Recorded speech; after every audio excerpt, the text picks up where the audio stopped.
हर घर का श्रृंगार सनातन।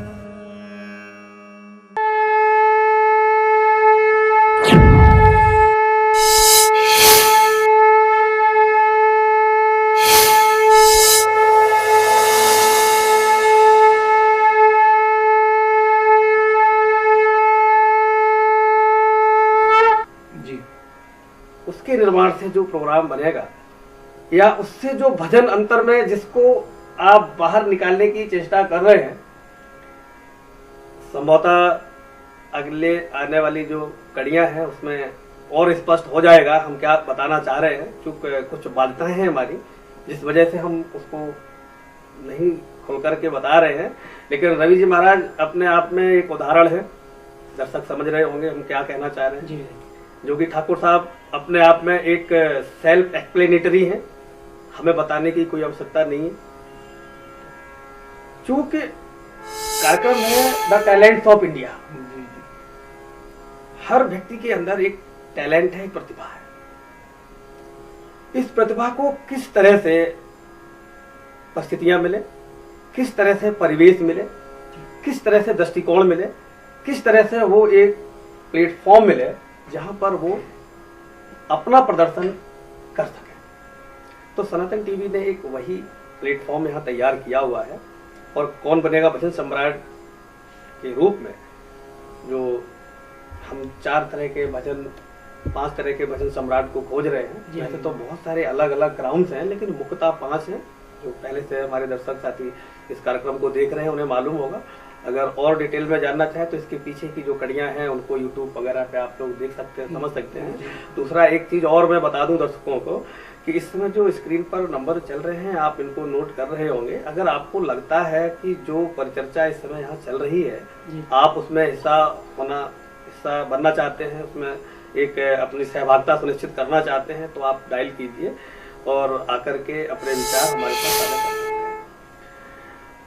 जो चर्चा काफी लंबी हो गई है और मैं ये जानना चाहूंगा रवि जी महाराज से,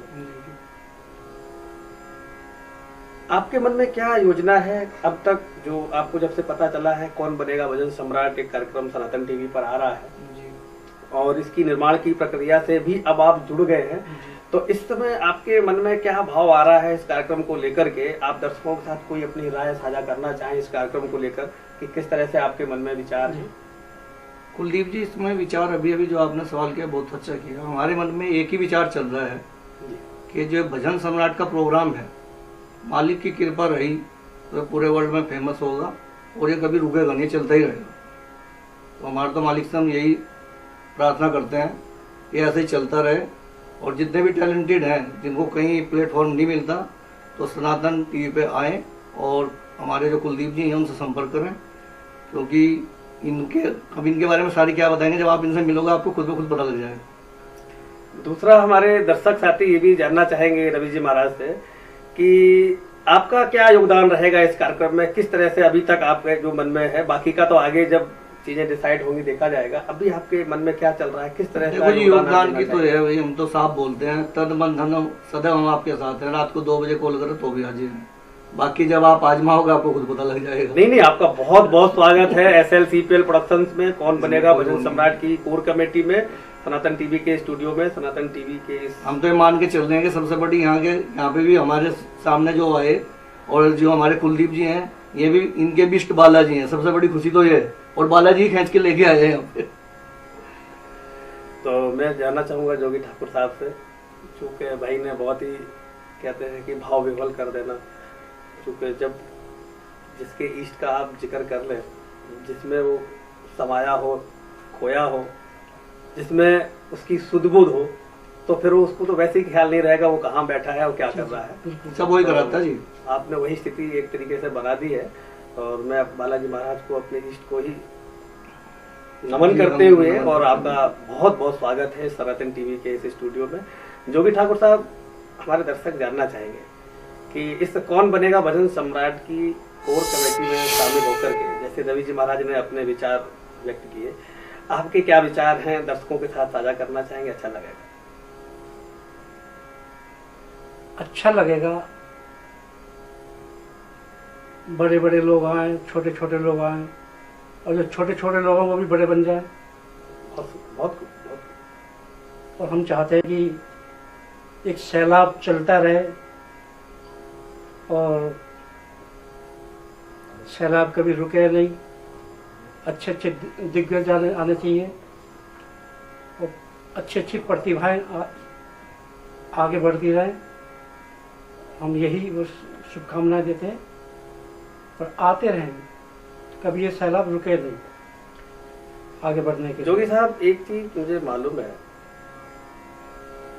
अक्सर आपके साथ दूसरे माध्यमों से जब संपर्क होता था, एक चर्चा मुझे, अगर आपको याद हो, लगभग 2 साल पहले जी। शायद हम लोग फेसबुक पर हाँ, कुछ चर्चा कर रहे थे। याद है मुझे। वो लाइन में दर्शकों के साथ साझा करना चाहूंगा।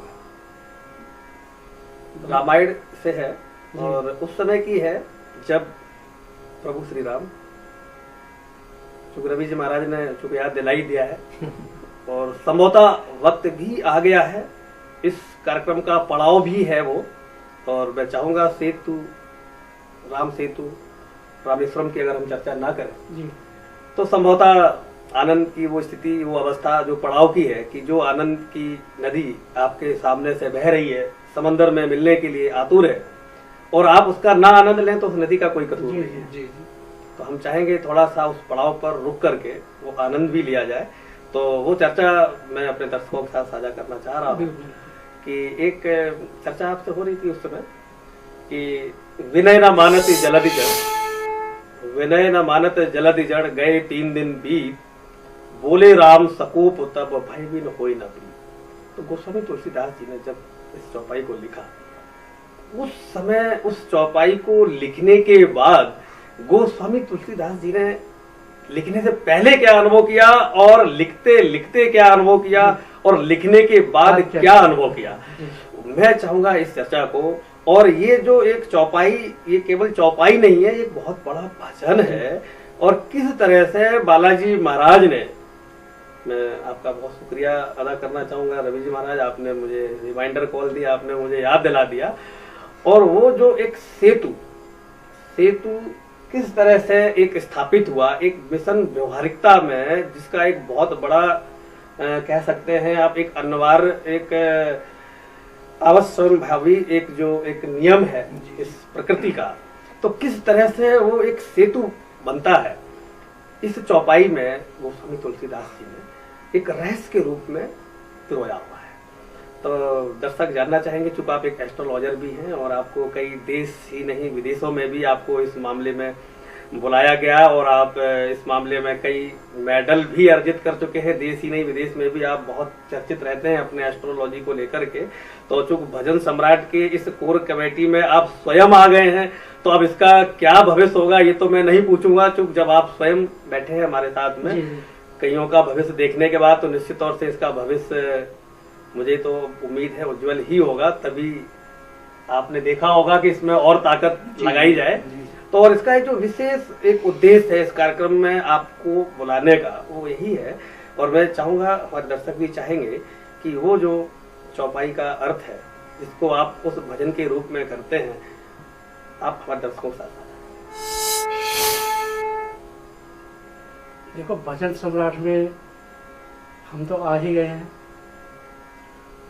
और जो आप कह रहे थे सेतु निर्माण वाला वो है ना जी, तो वहाँ भी वानर सेना आई हुई है। बिल्कुल है ना? बिल्कुल। तो ये रुकेगा तो है नहीं। दर्शकों आपको समझ में आ रहा हो, स्पष्ट इशारा है जोगी ठाकुर साहब का। कुछ बातें कही और कुछ बातें अनकही, कुछ आप कहना चाह रहे हैं, कुछ आप नहीं कहना चाह रहे हैं। फिर भी मेरी इच्छा है कि विनय न मानत जलधि जड़, गए 3 दिन बीत, और बोले राम सकोप तब भयविन होय न प्रीत। इस पर रवि जी महाराज आपके क्या विचार है? हमने तो आपको अपने विचार बताई थी, मैं कारवा पढ़ता ही जाएगा, हम तो ये कह सकते हो। तो इससे दर्शकों क्या कहेंगे, और ये कहना चाहेंगे भी जो भी इस प्रोग्राम को देखे वो कुलदीप जी से मिले और जुड़े। टीवी पे हो सकता है आपके ना समझ में आए, लेकिन जब आप यहाँ के बैठोगे अपने आप समझ आ जाएगा। ये उस बालाजी की कृपा है, मालिक की कृपा है। हम भी यही सोच के आए थे क्या है, लेकिन जब यहाँ आए तो हमें खुद पता नहीं, वो मालिक ने जाने सब कुछ समझ आ गया।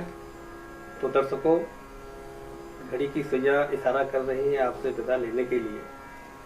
तो विदा लेने से पहले एक जरूरी बात मैं आपको बता देता हूँ।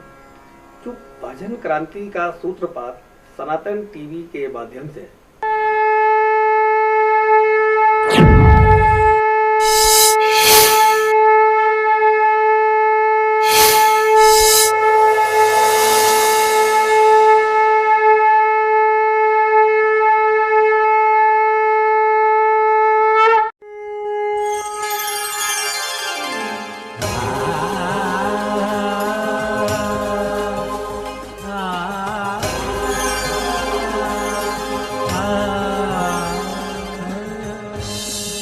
घर घर का श्रृंगार सनातन।